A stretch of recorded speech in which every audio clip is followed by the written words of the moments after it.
Welcome to Contradicting the Cosmos, the show where I refute the YouTube atheist, the Cosmic Skeptic. Today's video is a response to Cosmic Skeptic's refutation of Pascal's wager. But I won't really be defending Pascal's wager. There were just 2 points that I want to cover, which are basically the same point, really. If it happens that my refutation makes Pascal's wager sound reasonable, that was not the intention. There are other reasons why you shouldn't use Pascal's wager. So let's begin.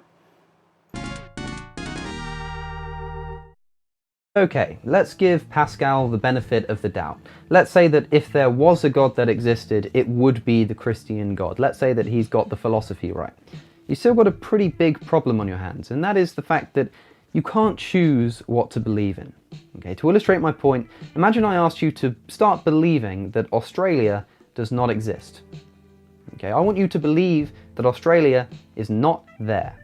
Okay, you can tell yourself that Australia doesn't exist. You can tell your friends and family that it doesn't exist. You can ignore photos and videos, and you could never book a holiday there, but could you really believe that Australia doesn't exist when you know the contrary to be true?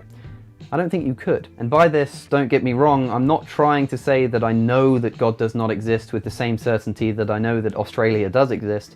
I'm just using it as an analogy to point out that you cannot believe something just because you want to. You have to genuinely be convinced of it or genuinely know it to be true. Or as Richard Dawkins put it in The God Delusion, believing is not something you can decide to do as a matter of policy.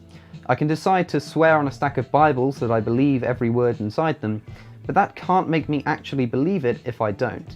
Pascal's wager can only ever be an argument for feigning belief in God. If I were laying on my deathbed, terrified of the prospect of hell, but not quite able to truly convince myself of God's existence, I could baptize myself, I could become a Christian. But when I stood before God, he'd see right through it if he was truly omniscient. He'd know that the only reason I'd converted to Christianity, the only reason that I'd chosen to believe in him was out of fear and out of weighing up my chances rather than love and adoration. Do you really think that if God exists, while there are people who devote their entire lives to worshipping him, who he lets into heaven, he would also permit entry to people who, on their deathbeds, just decided, why not? So basically, the question is, can you change your beliefs? And Mr. Cosmic thinks he has the answer. And his reasoning seems pretty good, but I think we can go a little deeper than that. So I'm just gonna start throwing stuff to the wall here and see what sticks, and we'll get to the bottom of this. First, what if Cosmic Skeptic is right, and we cannot change our beliefs? The question then becomes, how do we change beliefs? Because people do change beliefs. Now obviously he'll say we are convinced of one thing or another, and that's what changes our beliefs. But how are we convinced? Are we convinced because we just have the correct information or enough information? If that's the case, then what about the people who are convinced without all the information? Are you convincing yourself? Because if you're convincing yourself, then how is that different than just being able to change your belief? And if you're not convincing yourself, then what is convincing you? Say you have person A and person B. Person A and person B are twins. Not just normal twins either, but they've never spent a single second apart. Their entire lives have consisted of the exact same experiences, which means they have the exact same information and evidence. But person A believes X, and person B believes not X. This is an extreme example of something that happens all over the world. Anywhere you look, you can find 2 different people who have all the same information but believe exact opposite things. How do you explain this if people are not the ones choosing their belief? There is one more thing to say on that what if scenario. If you cannot choose your own beliefs, do you have free will? If you say no, you've refuted yourself, because to deny free will is to deny any sort of rationality. In order to make rational choices, you have to have the ability to make the choice. So with the understanding that free will is a necessity, and to deny free will is self-refuting, then I ask you, if you cannot choose your own beliefs, do you have free will? Now, on the other hand, if Mr. Cosmic is wrong, and you can choose your own beliefs. Then the question is, why can't I? Because he is right, I cannot change my belief about Australia's existence. One possibility is that the reason I can't change my belief about Australia existing is because I am 100% certain that Australia exists. And in order to get me to change my belief on it, you would first have to make me more uncertain of its existence. But this segues kind of nicely into what I think it really is, and that is the reason we are able to change our beliefs but cannot change our beliefs about Australia's existence is because changing our belief about Australia's existence is arbitrary. God is a God of rationality, and we are made in the image of God. Therefore, we are designed to be rational, which means we want reasons to change our beliefs. We don't like to arbitrarily change our beliefs. Now, you may notice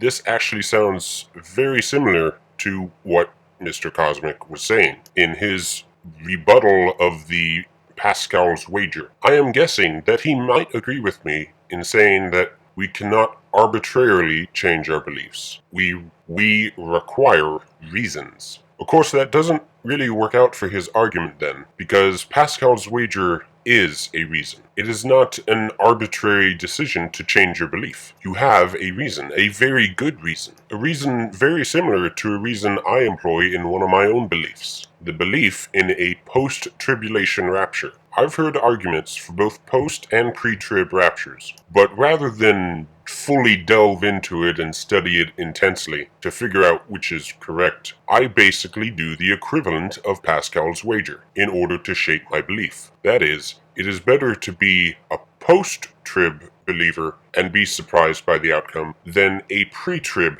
believer and be surprised about the outcome. I would rather expect tribulation and be surprised that I didn't get it than expect no tribulation and be surprised that I did get it. And that reasoning works fine for post-trib and pre-trib, though I agree it is not great reasoning for your salvation, but it is still more rational. Let's not forget that even if God truly does require me to believe in him to get into heaven, he could easily achieve this, okay? I might not be able to tell you what would convince me of God's existence, but if there's anybody that does know, it's him, the omniscient creator. This means one of two things. Either God can't make me believe in him, which doesn't make any sense. This is an omnipotent, omniscient being. He knows exactly what to do and has the means to do it. But that only leaves the option that he doesn't want me to believe, that he's preventing me from believing in him.